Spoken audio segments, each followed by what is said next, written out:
Alright, so ladies and gentlemen, we're here with another reaction. It's a brother Bolo V&R. See? Want big up Talk Your Mind TV, you know? Yeah, man, that's why I'm up on the thumbnail. You see symbol? Yeah, man, big up Talk Your Mind TV. People, if you have not yet subbed up to Talk Your Mind TV, I don't know where you're waiting on. If you have not yet subbed up to all of my platforms, I really know it, man. Like, I don't know, what are you waiting on? What are you actually waiting on, ladies and gentlemen? Go ahead and sub up, man. Go ahead and sub up. Now, let me show you. See, you know, I forget credit where credit is due. This man is doing a phenomenal job on YouTube. Alright? Content extraordinaire. Open up the people them eyes. Wanna make sure so no go sub up. But don't talk. That. Now, him play one clip for me have to share. Zane must share. It's a history, and that's why today I Throwback Thursdays. You understand? Yeah. Wanna listen to this? Well, the simple dirty truth is, this is the mindset of these people. And we no can't say we never hear them attack these things, you know. Saying we have to pay attention to everything. Not only what happen in Jamaica, but what happen outside. Because anything what happen outside will spill over in Jamaica. Just the simple dirty truth. Saying. And if we want to know what is the agenda, what we're up against now, we have to know what take place in the early part. Exactly.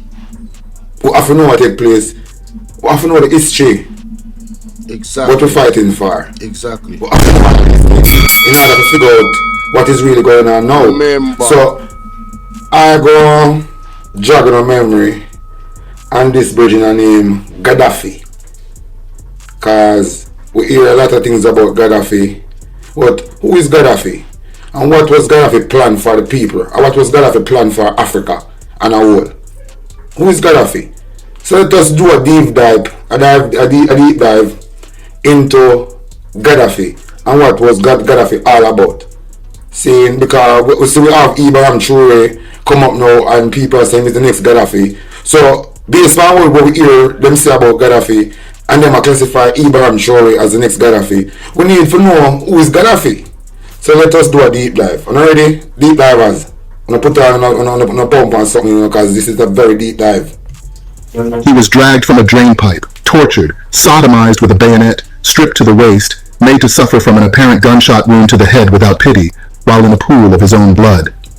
That was and before I get that information, is a bridge, you know, have a YouTube channel named Black Journal. It named the Black Journal. Very interesting platform. It named the Black Journal. Then I get that information from, and I have to share it to them. Seeing how I understand what happened then and what to come now and what we are fighting for. So let's do this. Last hours of Muammar Gaddafi in the hands of his Western-enabled rebel captors after his fleeing convoy was hit by drones reported to have been provided by the West. Later, when his captors were certain of his death, his lifeless body was used as an object to pose for photographs as they yank his limp head up and down by the hair, something that the West would have seriously frowned at if it were to happen to even an ordinary citizen of theirs. Not to talk of a head of state, Gaddafi's assassination and inhumane treatment were widely celebrated and broadcasted. This is Libya that for the first time in 42 years does not have to live in fear of Muammar Gaddafi. He is gone for good, and few, if any, are mourning his passing. Today we can definitively say that the Gaddafi regime has come to an end. The world is a better place with Gaddafi gone. But more than a decade after, Libyans and the entire African continent are now more sure than ever of the reasons why the West wanted him gone by every means possible, even if it required disgracing him alive and in death. And their reasons are the same today as yesterday. Africa must not be united. Africa must never be free. He was dragged from a drain pipe, tortured, sodomized with a bayonet, stripped to the waist, made to suffer from an apparent... One man was heard saying before Gaddafi was dragged off the hood towards an ambulance, that Gaddafi died in the ambulance. Jalil Abdelaziz, a doctor who accompanied the body in the ambulance during the 120-mile drive to Misrata, said Gaddafi died from bullet wounds. 1:45 in the afternoon in Cairo, Egypt. Live continuing coverage here on Al Jazeera of a day of mass protests. They called it a day of rage. It is fast turning into that. The more unbelievable pictures you're seeing there of crowds of protesters trying to dump the vehicle that is a personnel carrier that carries troops of the police. They're trying almost to knock it over the side of the bridge into the Nile. Yes, into the Nile. You can see more tear gas being fired at the protesters, and more of them are coming our way. Take your time. 1 second, stay with us, come on. He was dragged from a drain pipe, tortured, sodomized with a bayonet, stripped to the waist, made to suffer from an apparent gunshot wound to the head without pity, while in a pool of his own blood. That was the last hours of Muammar Gaddafi in the hands of his Western-enabled rebel captors after his fleeing convoy was hit by drones reported to have been provided by the West. Later, when his captors were certain of his death, his lifeless body was used as an object to pose for photographs as they yank his limp head up and down by the hair, something that the West would have seriously frowned at if it were to happen to even an ordinary citizen of theirs. Not to talk of a head of state. Gaddafi's assassination and inhumane treatment were widely. He was dragged from a drain pipe, tortured, sodomized with a bayonet, stripped to the waist, made to suffer from an apparent gunshot wound to the head without pity, while in a pool of his own blood. That was the last hours of Muammar Gaddafi in the hands of his Western-enabled rebel captors after his fleeing convoy was hit by drones reported to have been provided by the West. Later, when his captors were certain of his death, his lifeless body. In this video, we review how the West conspired individually and collectively to pauperize the continent and prevent every effort and attempt at having a united Africa. After the fall of Tripoli to forces of the opposition National Transitional Council, NTC, in August 2011, Gaddafi and his family escaped the Libyan capital. Early in the morning of October 20th, 2011, Gaddafi, his army chief Abu Bakr Yunus Jabbar, his security chief Mansour Dao, and a group of loyalists tried to escape in a convoy of 75 vehicles. A Royal Air Force Panavia Tornado, during a reconnaissance mission, spotted the convoy moving fast after NATO forces intercepted a satellite phone call made by Gaddafi. NATO aircraft then fired on 21 of the vehicles, destroying one. An American Predator drone controlled from a base near Las Vegas fired the first missiles at the convoy, hitting its target about 3 kilometers west of Sirte. A moment later, French Air Force Mirage 2000D fighter jets continued the bombing. The NATO bombing immobilized much of the convoy and killed dozens of loyalist fighters. After the first strike, the convoy split into several groups, with a subsequent strike destroying 11 vehicles. Rebel units on the ground also struck the convoy. Several videos related to the death were shown on television and circulated on the internet. It had begun hours earlier, around 8 a.m. Thursday in Sirte, Gaddafi's hometown, when rebels started what they hoped would be the last offensive against the last Gaddafi holdouts. Then an American drone operated from Las Vegas alerts NATO. It spots a convoy of 80 cars fleeing south from Sirte. French fighter jets respond with an airstrike, taking out 2 of the vehicles. It's still unclear if they hit Gaddafi's car, but when rebels pour in, they tell the BBC's Gabriel Gatehouse he was hiding in this drainage pipe. They say they discovered him here just before 12 o'clock this afternoon. They pulled him out of the hole, and one fighter told me that Muammar Gaddafi said to him, "What did I do to you?" We did him there. We shot him. The fatal shot reportedly fired by this man, proudly brandishing Gaddafi's gold gun. Rebels reportedly propped Gaddafi on the hood of a car for minutes, apparently parading their prize through the streets. "We want him alive, we want him alive," one man was heard saying before Gaddafi was dragged off the hood towards an ambulance.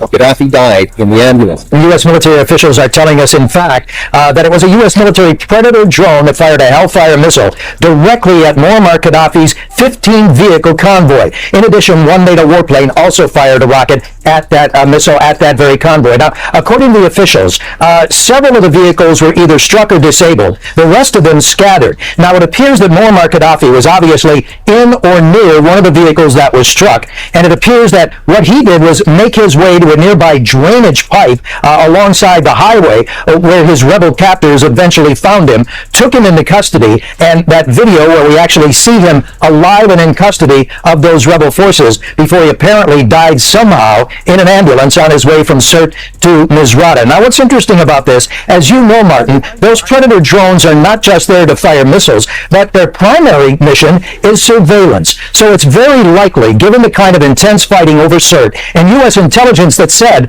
Muammar Gaddafi is in Sirte, that Predator drone was hovering over Sirte when Muammar Gaddafi made his way into that convoy and out of Sirte. So it is more likely than not that the U.S. military already knew that Muammar Gaddafi was in that convoy when they fired upon it, which of course raises the question about U.S. claims that they were not out to actually kill Muammar Gaddafi. Indeed, it appears they were. And the West gloated. Even the then President of the United States, Barack Obama, was in the forefront. Incidentally, 2011 was not the first assassination attempt on Gaddafi by the West and its European allies. On 15th April 1986, the United States Air Force, Navy, and Marine Corps carried out airstrikes, codenamed Operation El Dorado Canyon, against Libya in retaliation for the West Berlin discotheque bombing 10 days earlier, for which the then U.S. President Ronald Reagan blamed the Libyan leader Muammar Gaddafi. Did you notice that? 10 days earlier.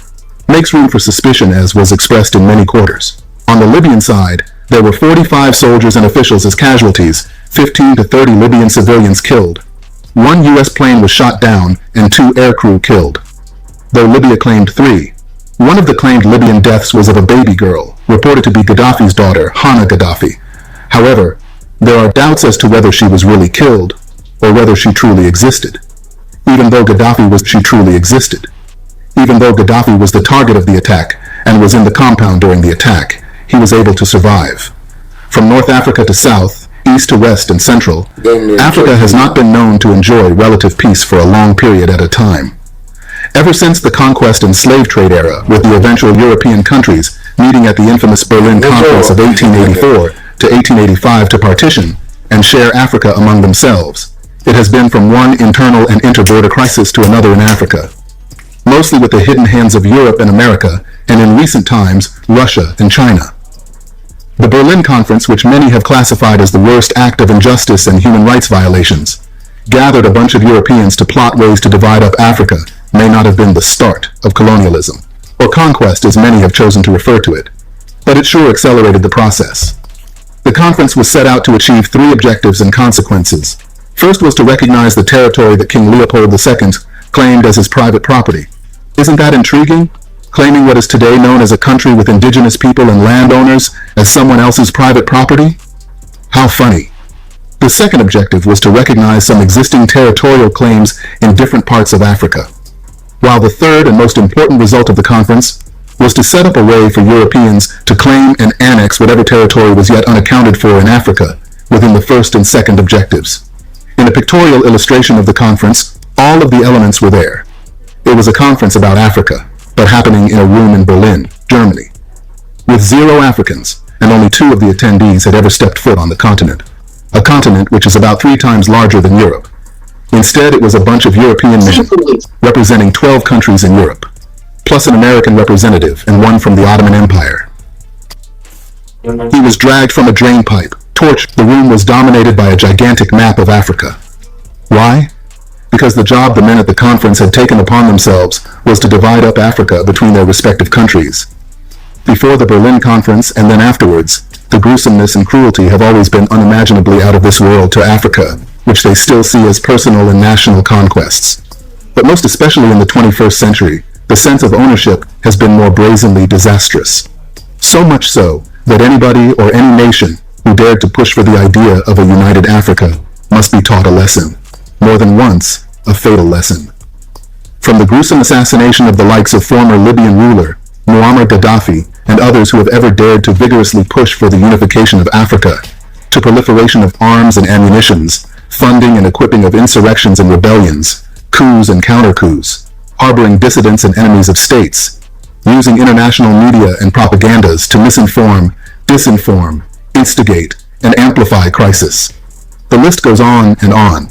And perhaps the worst of it all, impoverishing the continent directly and indirectly, and while claiming to help, use financial and economic means through Western institutions such as the World Bank and the International Monetary Funds, IMF, to insist on policies known to set. Uno na here. Uno listen that part, they good enough. Use what? And who? No, play it back. I must think a joke thing. These entities has been used to destabilize Africa for years and other countries around the world. You understand? The enemy, the devil and the enemy use it as a tool to destroy God's people. With it all, impoverishing the continent directly and indirectly, and while claiming to help, use financial and economic means through Western institutions such as the World Bank and the International Monetary Funds, IMF, Listen, to man. insist on policies known to set Africans, nations, and governments against one another, the likes of which we recently witnessed in Ghana, Nigeria, and the smoldering one in Kenya. All these were what the late Libyan ruler wanted changed with a united African entity called African Authority. But the West knew the implications. Who lets a cash cow free? Gaddafi must have sealed his fate at the end of the 2010 African Union, AU, summit in Kampala, Uganda, where the Libyan leader said that his dream of a United States of Africa was still alive, and the week's African Union summit was another step toward that objective. I want to ask yourself that question, ladies and gentlemen. What is wrong with having a United States of Africa? Why is the West so opposed to Africa being independent of the West and also uniting with each other within themselves? Why Africa can't become the United States of Africa, where every country is a state, just like how you have the United States, where it is run by an African leader? What is wrong with that? What is wrong with what Muammar Gaddafi was trying to achieve? Having their own economy, their own money backed by gold. What was wrong with that? Living in the way, religiously, that seemed right to them. What was wrong with that? In terms of their own scripture and everything, right? What was wrong with that? I don't understand. Why were they so opposed to it? Why were they so opposed to unity? They made this man... Hey, when I heard about Muammar Gaddafi, I thought he was a monster. The way how the Western media, put him forward. This man, he had to be a monster. How you doing, Empress 13? If you guys don't realize what the enemy is most afraid of, I don't know what to tell you. And if you guys don't start doing what the enemy is most afraid of, I'm concerned about you. Because all we're doing is playing right in the enemy's hands by being enemies of each other, fighting each other and not unifying. We are the ones that end up unalived in the street. We are the ones that end up unalived by police, soldiers and all of these things. We are the ones that are unaliving each other. You ever thought about doing it a different way? Like uniting? I don't know. Just a suggestion. There is a saying, when they do the same thing over and over and over again and expect to get a different result, you're kind of crazy. And what we have been doing as a people and as a nation across this world is that we have found every reason to not unite. And although there's some individual success, as a collective, we hold no power and respect nowhere in this world. They look at us as useless consumers. They look at us as third, fourth, fifth class. Sassy81, how you doing? Salute to you, love.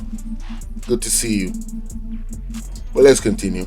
Gaddafi has been pushing for an African unity government for years, saying I'm saying I want to go check out the Black Journal on YouTube. I'm not going to like it. I tell you now. is the only way I got to find that channel, the Black Journal. Hold on. Africa can develop without Western interference. But many African states said that the idea was impractical and would encroach on their sovereignty. However, the West was apprehensive and jittery, especially because the push was coming from a North African state, and no less a person as Gaddafi. The prospect of a united Africa was becoming apparent, so much so that Gaddafi was reported to have mined tons of gold to securitize the eventual African uniform currency. At that stage, and with intelligence they had gathered, the West did not doubt one bit that he would not be able to pull it through. Remember that he had been able to secure goodwill of some African countries through millions of dollars in aid, while the heavyweights such as Nigeria and Ghana are traditional believers in the ideology. It was therefore a matter of defining technicalities and modalities over the next few summits, and the African Authority would have been realized. Hence, the ultimate solution to truncate the momentum was to take out the arrowhead. But first, there's always the need for propaganda and the engineering of insurrections as cover-up, as it was the case of those before him. The likes of Ghana's first president,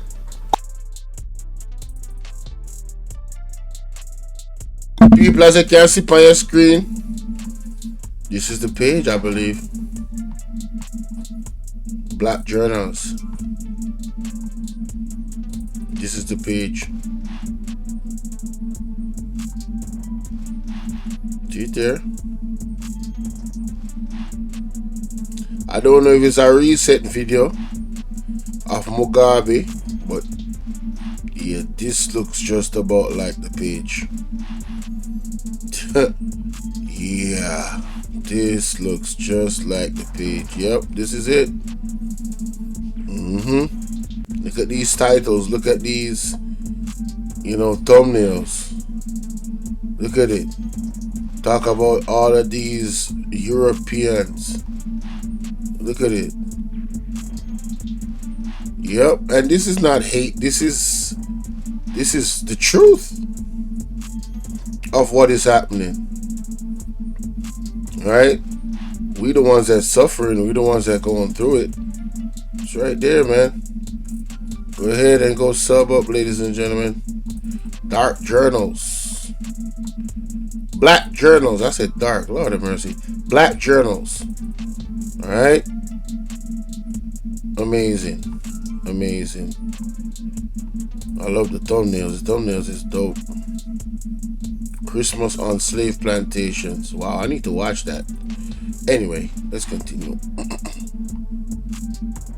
Kwame Nkrumah, who was overthrown in a coup with the help from the Central Intelligence Agency, CIA, while Patrice Lumumba, the first Prime Minister of the Democratic Republic of the Congo, President of Burkina Faso Thomas Sankara, Sylvanus Epifanio Olympio, the first President of Togo, and many others were assassinated for their anti-imperialist stance and efforts to promote Africa's self-sufficiency. At that point in the history of Libya, the country and citizens were the envy of the world, with the citizens enjoying better social welfare packages than many in Europe and America, some of which are, number 1, Libya has no electricity bill. Electricity came free of charge to all citizens. Number 2, there were no interest rates on loans. The banks were state-owned. The loan of people, more to pay attention to what Mugabe and Gaddafi was doing for his people, I go slow down this. Miss Chicago, what's up, love? Salute to you. I'm gonna slow this down because we need to know the difference between what the Western media was painting this man out to be versus what he was doing for his country. And I want you guys to measure these facts about Gaddafi, what he did for his people versus your leader, wherever you are in the world, even here in Jamaica. Listen to what this man did for his country. With the citizens enjoying better social welfare packages than many in Europe and America, some of which are, number 1, Libya has no electricity bill. No electricity bill. Mighty God of Daniel. Can we start there? Can Jamaica adapt this? I don't know about y'all, but in recent times, we in Jamaica, we've been having it, bruh. We've been going through it with our electricity bill. Let's continue. Electricity came free of charge to all citizens. Number 2, there were no interest rates on loans. The banks were... No interest rates on loans. Yo, can you imagine your country having no interest rates on loans? So you telling me I'm going to borrow $2,000 and I only pay $2,000 back? You telling me I'm going to borrow $20 million and I'm only going to pay $20 million back? You know what kind of economic growth you are going to manifest with that type of policy in your country? Hey, they need to bring this man back. Wait a minute. Or at least his ideas. Lord of mercy. Let's continue. Were state-owned. The loan of citizens by law, 0%. Number 3, Gaddafi promised not to buy a house for his parents until everyone in Libya owns a home. Oh my God. Oh my God. Emotional damage. So I am, wow. He said, everybody in my country as a leader has to have a house before I buy my mom and my... Let me play that back. What? Gaddafi promised not to buy a house for his parents until everyone in Libya owns a home. This man said everybody else has to own a home before his own family. Talk about a servant of the people. Which leader you know in this entire world that you could think of that has this mentality and practice? Not just the mentality. The thought alone is enough, but the actual doing it. Which other leader you know got this mentality and practice principle? Let's speak the truth, shall we? Number 4. All newlywed couples in Libya received 60,000 dinars from the government. Ooh. And because of that, they bought their own apartments and started their families. So you telling me all people gotta do is get married and they get special financial packages from the government? You know what that's going to do? One, encourage structure. It's going to encourage growth of your community, right? And it's good principle, and it also follows the tenets of the Most High to get married. So you, as the government, is giving people, young people, the incentive to get married because they're going to get money to actually start their lives off. Man, you cannot tell me that this man is not... Is this dude an angel? What the hell going on, man? He can't be what they said he was. Hold up, let's continue. Number 5. Education and medical treatment in Libya are free. Oh my God. Before Gaddafi, there were... Oh my God. Oh my God. Meanwhile, in Jamaica, education is supposed to be not turning away children. They not paying the teachers right. And our medical care system is trash. But this man was giving his people free education and health care. So now you got a family structured community that gets loans at no interest rates. That means they're going to have good business. You know, these things that he already named is pillars and foundations for a flourishing society. We don't even have to go any further. These people have good mental health, good physical health.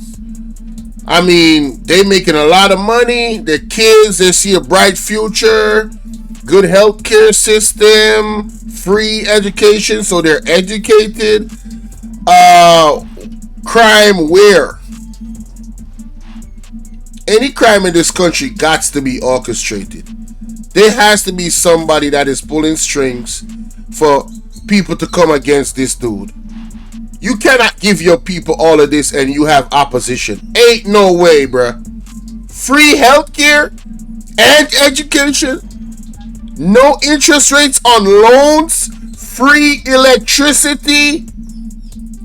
Vowing to make sure everybody gets a home before his own mom and dad. Let's continue.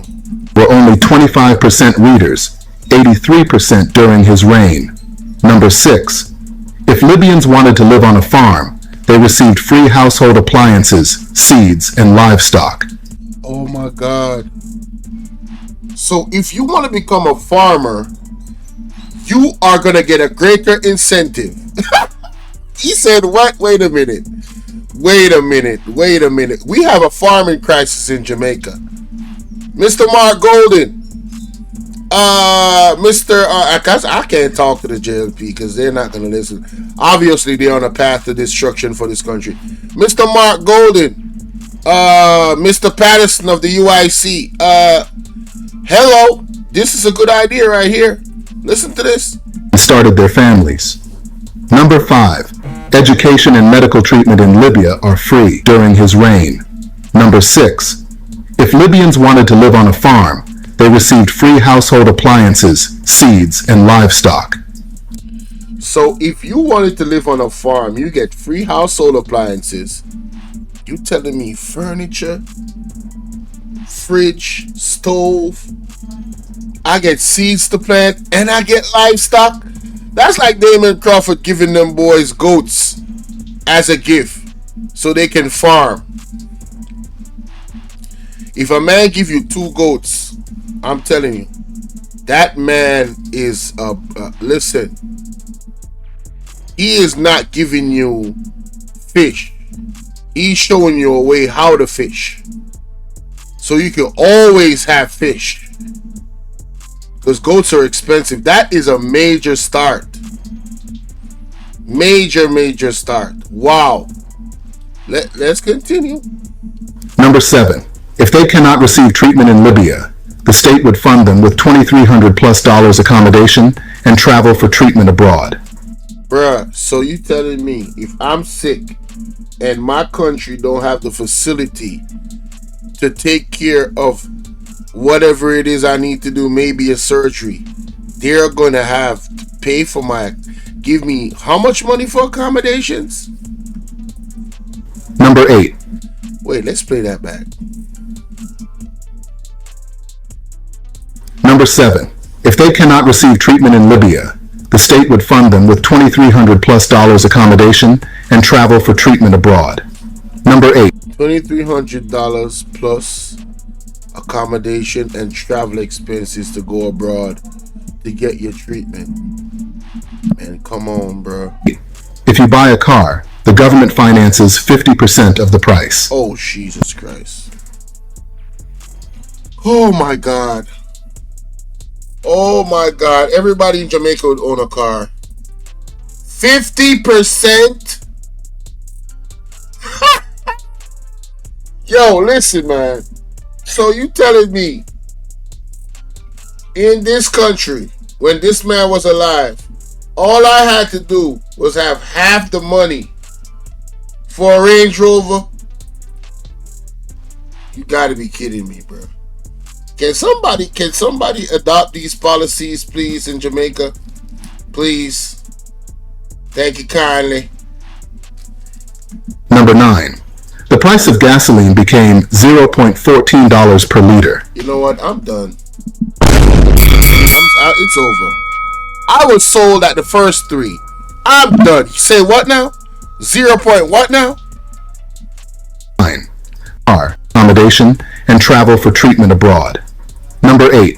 If you buy a car, the government finances $0.14 per liter. $0.14 per liter. Wow. Number 10. Now, I do understand that has to do with the fact that the country has certain resources. No wonder they don't want Africa to unite. Can you imagine if Africa united and the states shared their resources? Who would Africa need? Tell me which country in the world would Africa need if they was to do that? Nobody. I don't care what you're talking about. I mean military, technology, good food, organic, ocean, safari. Bruh, Africa would be a big ass Dubai. A huge plot called Dubai. Only thing is they would not manufacture. It wouldn't be a desert where they would have to manufacture their ambiance. It would be a natural ambiance. My goodness. Libya had no external debt, and reserves were $150 billion. Now they had no debt. And they had reserves of what? Had no external debt, and reserves were $150 billion. $150 billion. What is the debt for Jamaica? I think these people got more money in reserve at that point than Jamaica's debt right now. Damn. Now frozen worldwide. Number 11. Since some Libyans can't find jobs after school, The government will pay the average salary when they can't find a job. Oh my God. Oh my God. Bro, so I'm not working. I can't find a job. And the government is just gonna pay me a stipend until I find a job? Number 12. Part of oil sales in Libya are directly linked to the bank accounts of all citizens. Oh, no, no, no, no, no, no, no, no, no. Say it ain't so. Say it ain't so. Let me play that back. I heard wrong. Wait a minute. Wait a minute. It will pay the average salary when they can't find a job. Wait a minute. Number 12. Part of oil sales in Libya are directly linked to the bank accounts of all citizens.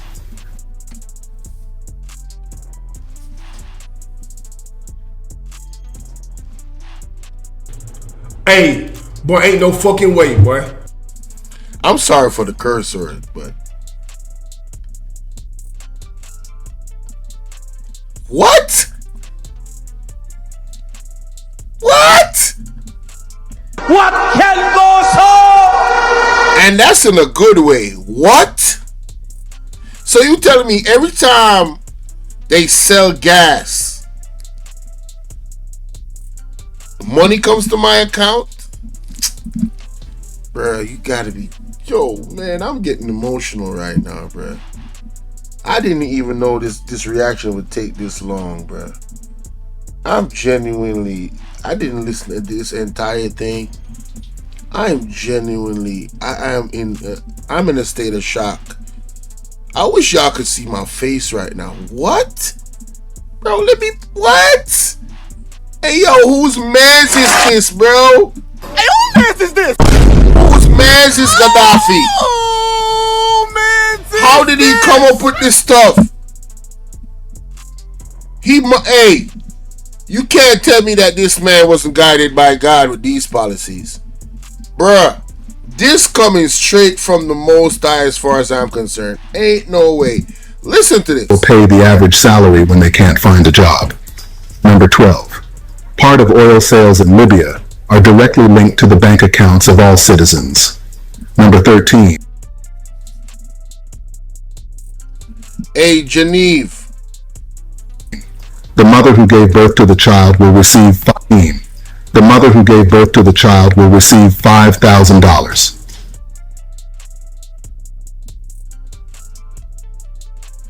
Yo, wait a second, can I still sign up?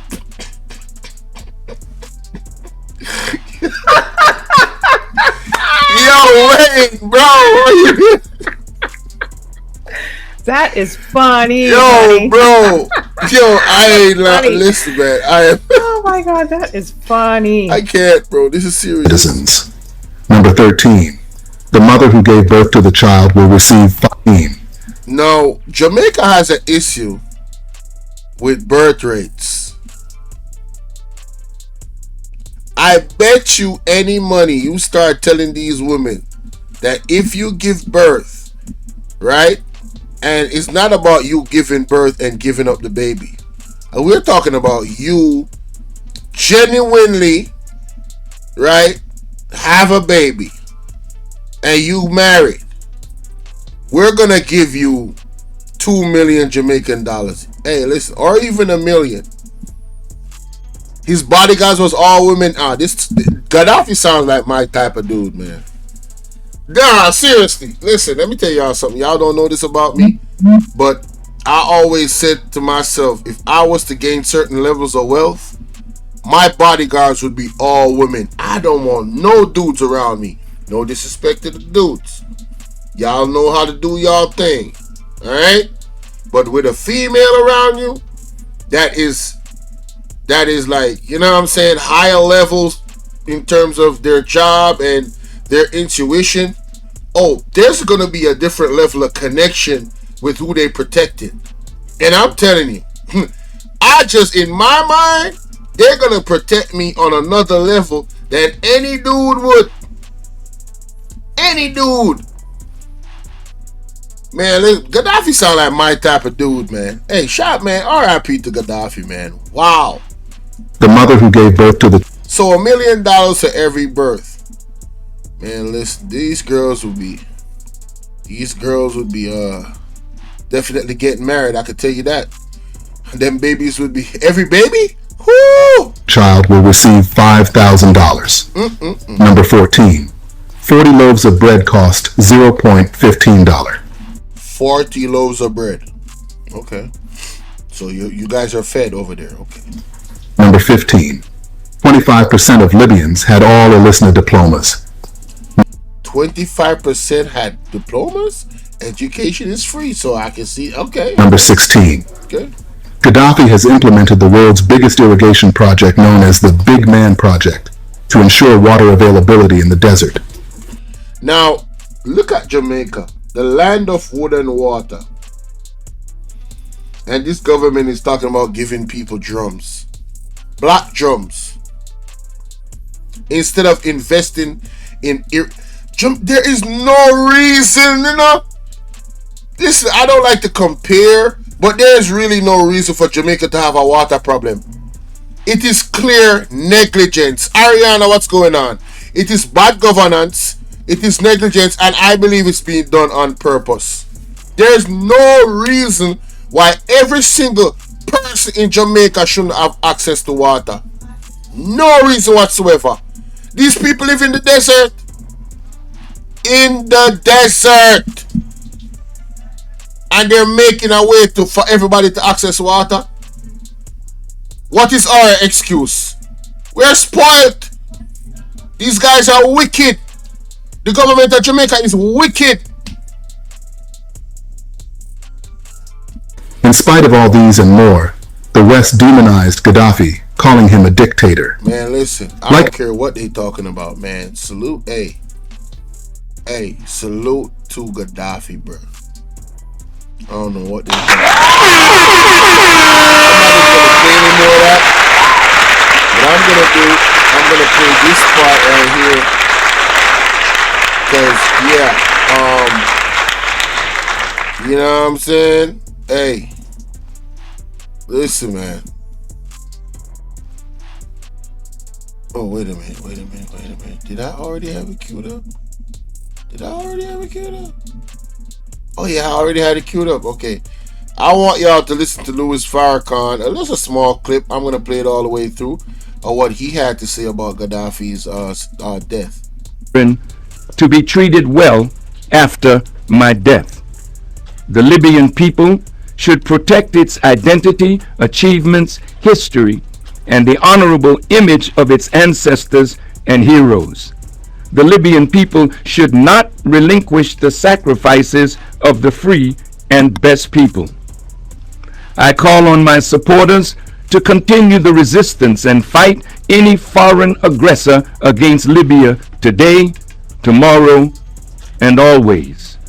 Let the free people of the world know that I could have sold out our cause in return for a secure and stable personal life.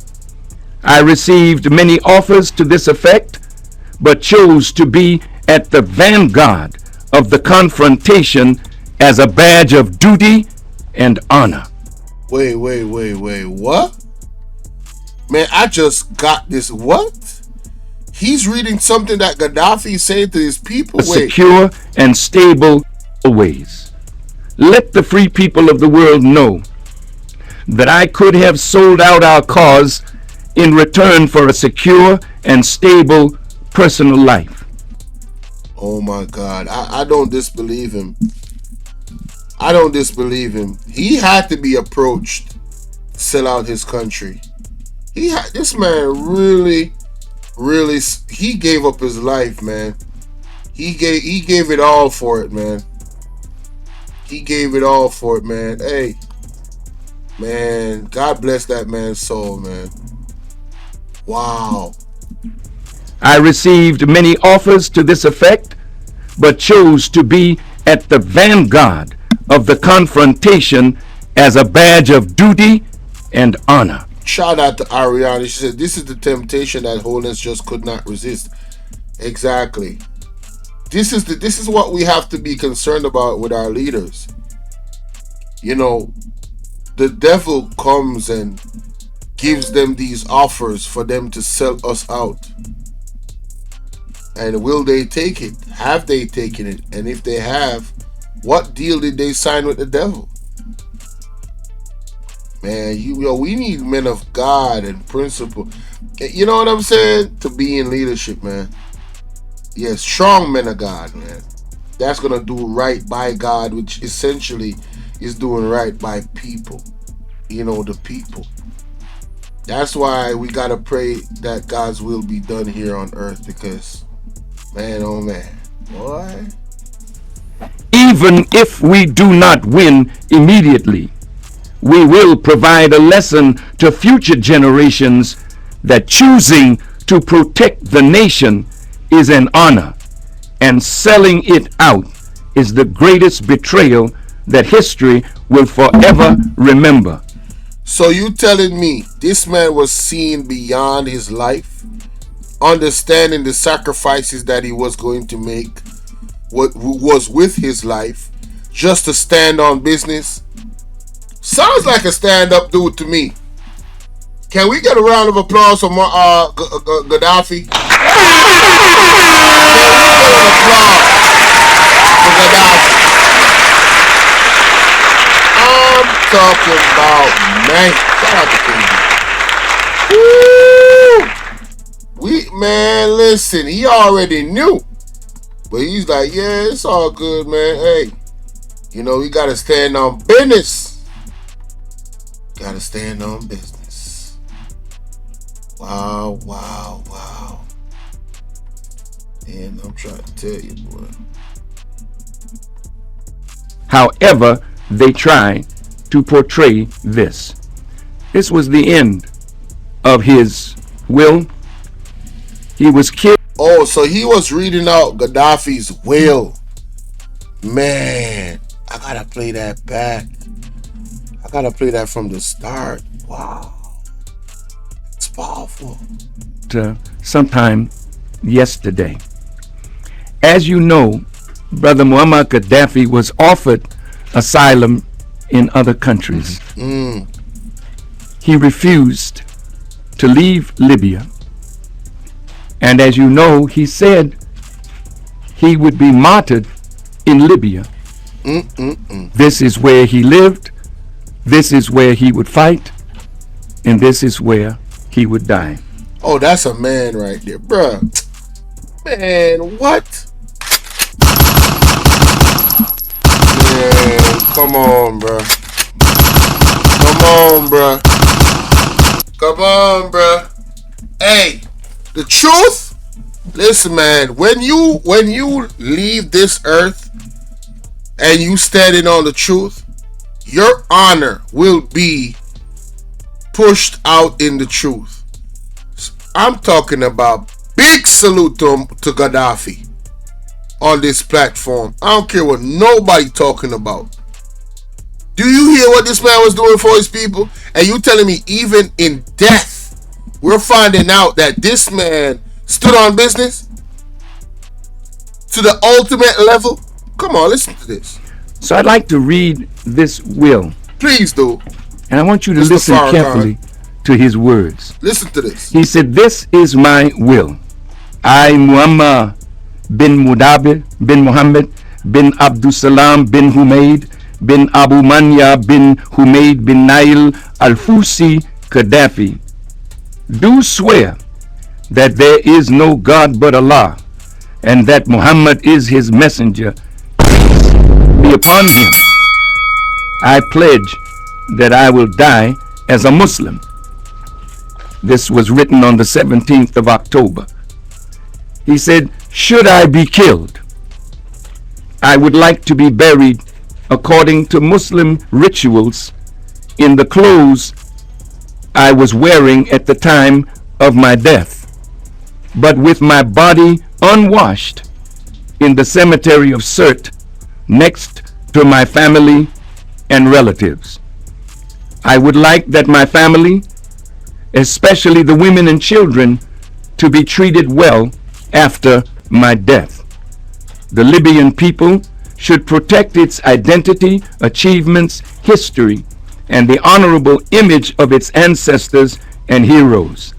The Libyan people should not relinquish the sacrifices of the free and best people. I call on my supporters to continue the resistance and fight any foreign aggressor against Libya today, tomorrow, and always. Let the free people of the world know that I could have sold out our cause in return for a secure and stable personal life. I received many offers to this effect, but chose to be at the vanguard of the confrontation as a badge of duty and honor. Even if we do not win immediately, we will provide a lesson to future generations that choosing to protect the nation is an honor, and selling it out is the greatest betrayal that history will forever remember, however they try to portray this. This was the end of his will. He was killed in a military uniform. He wanted to be buried in the khaki clothes that he was wearing. And of course, you heard the news that they took his body out in the middle of the night. He and his son, Mutasim, who we have in a picture meeting with Hillary Clinton a year and a half ago and shaking hands with Secretary of State Clinton, which should show the world that shaking hands with your enemy and receiving a pat on the back from your enemy should never lull you to sleep that the enemy has changed. The enemy is the enemy. And when you fall asleep on that knowledge, that is when the enemy will take us out. The betrayals of his inner circle. Don't think that that is overseas. That is in our own house. And we today need to watch for those close around for signs of betrayal.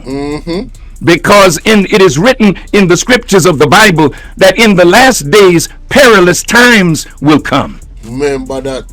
And betrayal will be one of the marks of the end of the world, because people will feel that they'll be safer betraying a good cause, a just cause, to save their lives. Facts. Gaddafi died. Cowards. Honor. The Bible talk about cowards. There's a lot of cowards around. And the Bible talk about the righteous. They are brave and they speak boldly. You understand? So you have cowards that is going to betray the righteous. It is what it is. But the righteous is the ones that stand on business and stand on the truth. You understand? And will die in the truth. Because the truth shall what? Set you free. And the coward will always be in bondage and always be a slave. Freedom is first a mindset, you know. Freedom is a mindset and a lifestyle. You get me? Sometimes, no, not sometimes, we first commit our own enslavement mentally before it can happen physically. I'll say that again. We first commit our enslavement mentally before it can happen physically. So you see, the Jamaican people, this is a teachable moment. You guys are sitting around watching Andrew Holness operate the way he is without actively protesting in any form or fashion that is legal. Like one, repenting, praying, fasting, and educating the same. Right? Because put it on the altar of the Most High, and who can stop the change? Right? The prophets and the apostles them been telling you the formula for change Jamaica. 3 days of prayer and fasting. Pray and fast without ceasing. You understand? Cry unto the Most High. He's got to go. And anybody else who come got to go to. God is going to remove them. Right? But no. You guys are afraid to go and protest even in the street. So that fear, what you have done is empowered him to continue to abuse you. And empower the government to continue to abuse you. And the abuse will only get worse going down the line. You think it's going to get better? Watch when them change the constitution. And you will see what time it is. Because if you was never standing on business and standing on the truth now, you won't be standing on it then. So you guys is going to have a long suffering of dictatorship if God allows it. God allow, you know. It teach you lessons, you know. But it seems as if you guys are not learning the lessons that we've already learned from this man being in power. One of the wickedest government ever in the history of Jamaica. And I would dare say, if you leave it up to them, they will rival some others around the world. Give them little time. Wicked. But, you know, men like him are allowed to live and continue to inflict pain upon his people. Meanwhile, you have Gaddafi that has done so much for his people, and the same people, well, some of them turn on him. And the result is his death here on earth. But you see the riches, if his ways and his life is pleasing to the Most High, you see his riches in heaven. Oh my goodness, man. That is it. That is the ultimate. That is the ultimate. But let's continue. Waiting for the Libya that he believed in. They would never have won if NATO was not bombing day in and day out. Brother Ali Baghdadi, that is a writer and a great Arab writer, said they bombed Libya back to the Stone Age. We were in Libya. We saw Libya being built from the ground up. We witnessed what this man did for the Libyan people.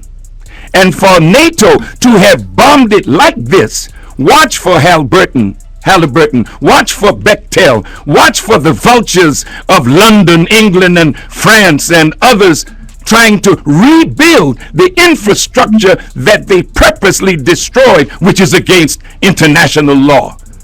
Yo, let me tell you something, man. You see, I dropped the link to this video that I'm playing right now in the chat. You guys can go watch it in full, because I'm not going to play the whole thing. I'm going to close off here on this reaction. I have other things to react to on the live, you know, but I'm going to close off on this reaction because it's been almost an hour. It is important, ladies and gentlemen, to read, to find out what is really going on globally, because it affects us all. And I am of the opinion, and I live by this. I watch what people do to other people. I watch what governments do to other governments. I watch what leaders do to other leaders. Because you see, if you can do it to them, you can do it to us. There are certain individuals in my book worldwide that I would never support. I've already identified them as the enemy. Alright? Just because of the stuff that they have done to others. They have shown me who they are. And I want no parts of them. Leave them up to God, because vengeance is of the Lord. And I'm sure that their judgment is certain, like all of us. It's just that their level of judgment is a little bit different because of the responsibility that they were given in leadership. With great power comes great responsibility and also great judgment. You get me? So that's why you can't play around when giving certain responsibilities, like our Prime Minister, Andrew Willis, suffering the people of Jamaica and using propaganda to say otherwise and deceive some people into thinking that we are actually living in prosperity and great infrastructure. Meanwhile, Gaddafi was literally doing it and was being fought by outside entities, getting bombed on a regular basis, destroying the infrastructure of the country. Man, oh man. He said they unalived and tried to unalive many great leaders. They also tried to unalive Joshua Manley. And they're going after Burkina Faso President Ibrahim Traoré now, because he has been the boldest young leader in Africa that is standing up against the West.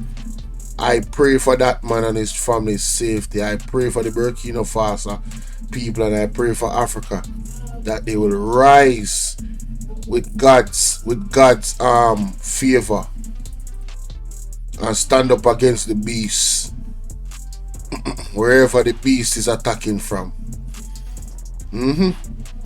This is my prayer.